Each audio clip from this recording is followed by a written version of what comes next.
Hello dear students, welcome आप लोगों का इस नई वीडियो में। आज वीडियो में बात करने वाले हैं बिहार कर्मचारी चयन आयोग इंटर स्तरीय पदों पर नियुक्ति हेतु आयोजित की जाने वाली द्वितीय इंटर स्तरीय संयुक्त प्रतियोगिता परीक्षा का संशोधित विज्ञापन। चूँकि ये विज्ञापन पहले भी 2023 में निकल चुका था, इसीलिए इसको संशोधित करके इसका फिर से फॉर्म रूपांतरित किया गया है। तो इससे रिलेटेड हम लोग यहाँ बात करने वाले हैं। ऑनलाइन रजिस्ट्रेशन की बात करें तो दिनांक 15/10/2025 से 25/11/2025 तक जो है कि अच्छा टाइम दिया गया है फॉर्म भरने को। उसके बाद हम लोग इसमें सबसे इम्पोर्टेंट बातें जो है वही इसमें डिस्कस करने वाले हैं।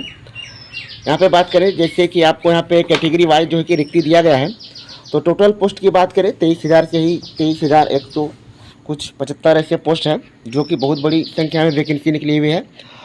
और यहाँ पे कैटेगरी वाइज जो है कि वैकेंसी का विवरण दिया गया है कि किस कैटेगरी में कितना वैकेंसी है, कौन कौन से पदों पर, तो यहाँ पे सब बताया गया है।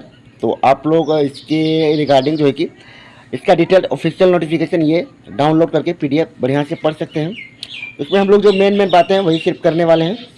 अभी आपको यदि टोटल वैकेंसी कितना है अगर ये हम बात करें तो जो ऑफिशियली पब्लिश किया गया है बहुत बड़ा, मतलब वैकेंसी की बात करें यहाँ पे तो लगभग बात करें जैसे कि यहाँ पे देख सकते हैं 3304 है, 1120 है, 55 है, उसके बाद 1384, 800, 731 और 7394 है टोटल पोस्ट। मतलब ये जो कि 23,175 जो है कि सभी कैटेगरी से मिलाकर जो है कि निकाला गया। तो बहुत बड़ी वैकेंसी है, अच्छा अवसर है युवाओं के लिए जिसने इंटर पास कर लिया है।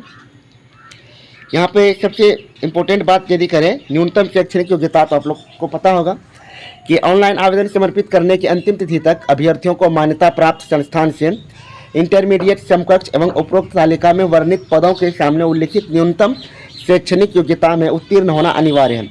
निर्धारित न्यूनतम शैक्षणिक योग्यता इंटरमीडिएट या समकक्ष की योग्यता भारत सरकार, राज्य सरकार के तहत स्थापित शैक्षणिक बोर्ड द्वारा निर्गत होनी चाहिए।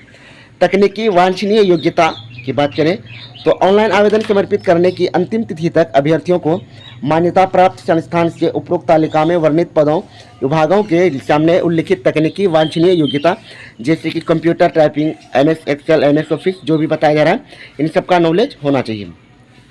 वैसे कंप्यूटर से रिलेटेड कोई सर्टिफिकेट आपसे नहीं मांगा जाएगा, बट आपसे जो कि टेस्ट लिया जाएगा इसके रिगार्डिंग, तो आपको वहाँ पर पास होना पड़ेगा।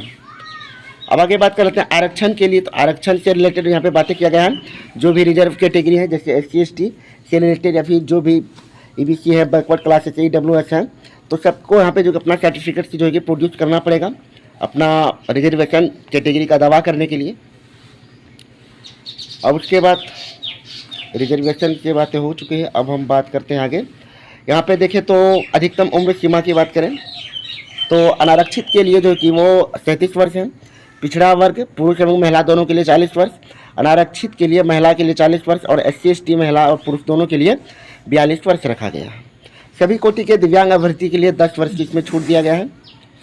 उसके बाद आयोग द्वारा मेट्रिकुलेशन या समतुल्य प्रमाण पत्र में अंकित उम्मीदवार की जन्म तिथि मान्य की जाएगी। जो आपका मेट्रिकुलेशन डाटा है उसी के अनुसार आपका सिलेक्शन प्रोसेस में डाटा लिया जाएगा।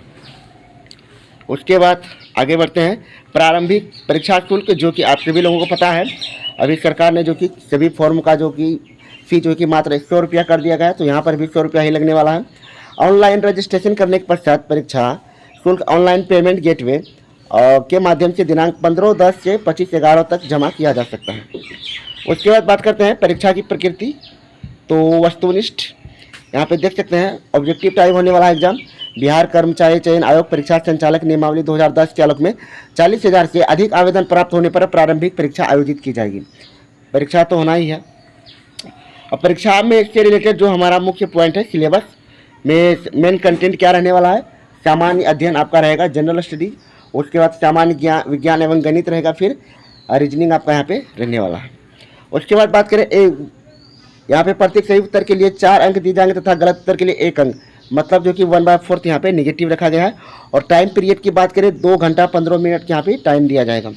और परीक्षा में भाषा का माध्यम हिंदी अंग्रेजी होगा। अगर हिंदी एवं अंग्रेजी के प्रश्न पत्रों में कोई भिन्नता हो तो अंग्रेजी के प्रश्न ही मान्य होंगे। और आपको आपका जो सिलेबस प्रोवाइड किया गया है ये आपका एनसीईआरटी, बीएसईबी, आईसीएसई से जो है कि बोर्ड से रिलेटेड कंटेंट से आपका पूछा जाएगा। उसके बाद अब बात कर लेते हैं सिलेबस। यहाँ पे आपको डिटेल दिया गया है, जैसे कि सामान्य अध्ययन में जनरल स्टडीज में आपको क्या क्या पढ़ना है। तो यहाँ पे आपको बताया गया है जैसे कि समसामयिक हो गया, जैसे करंट अफेयर्स हो गए, भारत और उसके पड़ोसी देश, मतलब जो कि भारत से रिलेटेड, मतलब जो कि सभी जो कि आपको जैसे कि हिस्ट्री, ज्योग्राफी, पॉलिटी आपको आना चाहिए, इकोनॉमिक्स। उसके बाद सामान्य विज्ञान में बात करें, फिजिक्स, केमिस्ट्री, बायो और ज्योग्राफी दिया गया है। मैथ की बात करें यहाँ पे जो कि आपका जो बेसिक अर्थमेटिक होता है उसी के सारे क्वेश्चन यहाँ पे रहने वाले हैं। 10th स्टैंडर्ड तक का क्वेश्चन आपको यहाँ पे जो कि पूछ सकता है। उसके बाद रीजनिंग की बात करें तो रीजनिंग जो आपका बेसिक है, जो सभी कॉम्पिटिटिव एग्जामिनेशन में पूछे जाते हैं, वही आपका यहाँ पे रहने वाला है, रीजनिंग बेसिक ही है। उसके बाद बात करते हैं क्वालिफाइंग मार्क्स मिनिमम क्या होना चाहिए कैटेगरी वाइज बात कर ले तो यहाँ पे आपको जो कि सामान्य वर्ग के लिए 40% है, पिछड़ा वर्ग के लिए 36.5%, अत्यंत पिछड़ा वर्ग के लिए 34 है, अनुसूचित जाति जनजाति के लिए 32, बाकी सभी के लिए 32 ही रखा गया।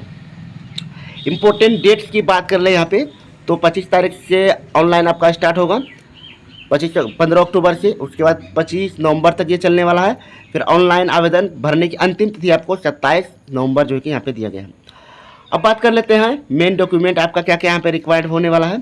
सबसे पहले मैट्रिक का अंक पत्र एवं मूल प्रमाण पत्र चाहिए, इंटरमीडिएट समकक्ष से संबंधित अंक पत्र एवं मूल प्रमाण पत्र, टंकन कंप्यूटर ज्ञान से संबंधित अंक पत्र एवं मूल प्रमाण पत्र। आपका यहाँ पे कंप्यूटर से रिलेटेड सर्टिफिकेट भी मांगा गया है, मतलब पोस्ट वाइज आपको ये लगेगा जिस पोस्ट में भर रहे हैं, अगर वहाँ कंप्यूटर रिक्वायर्ड है सर्टिफिकेट तो आपको वहाँ पे प्रोड्यूस करना पड़ेगा।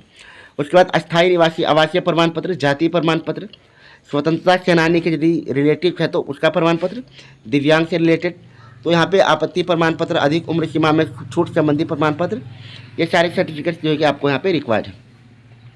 अब यहाँ पे आपको बताया गया है ऑनलाइन फॉर्म कैसे फिल किया जाना है, उसके लिए यहाँ पे आपको पूरा निर्देश इंस्ट्रक्शन से दिया गया है कि मतलब फॉर्म को भरने से लेकर जो कि आपको प्रिंट तक किस तरह से काम करना है, सारा बातें यहाँ पे जो कि बताया गया है। तो मेन कंटेंट यही था जो हम लोगों ने डिस्कस कर लिया है। तो अब हम लोग अब जो है कि फॉर्म फिलअप होने से लेकर अब जो कि पूरा प्रिंट तक का प्रोसेस जान चुके हैं। फॉर्म फिलअप जो कि 15 अक्टूबर से शुरू हो रहा है ना।